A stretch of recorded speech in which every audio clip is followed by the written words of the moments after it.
الاسم أحمد إبراهيم، الرئاسة المشتركة لبلدية الشعب في مدينة الرقة.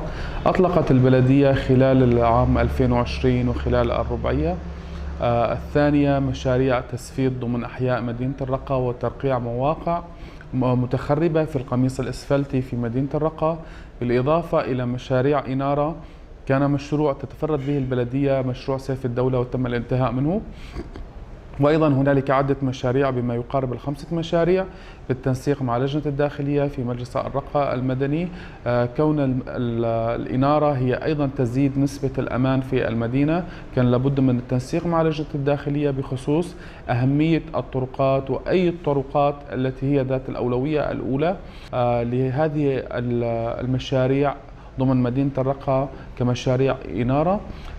تم العمل على إنارة الجسر القديم، وأيضا هنالك مشروع لإنارة 23 شباط، شارع تل أبيض، شارع الوادي، والشارع المجمع.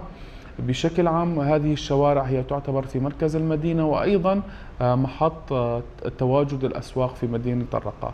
بالنسبة لمشاريع الإسفلت، مشاريع الإسفلت تناولت مد القميص الإسفلتي بعدة طرق ضمن المدينة وفي أطراف المدينة، ومن أهم الطرق التي سوف نقوم بالعمل على إعادة تأهيلها ومد القميص الإسفلتي من مدخل الرقة الشرقي كورنيش المشلب امتدادا إلى سوق الحديد، وهو يعتبر حاليا طريق شبه مركزي ويصنف من الدرجة الأولى بسبب الكثافة المرورية على هذا الطريق، والطريق مخرب وبحاجة إلى تدخل من البلدية لإعادة تأهيل هذا الطريق، بالإضافة إلى استهداف عدة طرق في منطقة ترميلة وعدة طرق في منطقة الدرعية.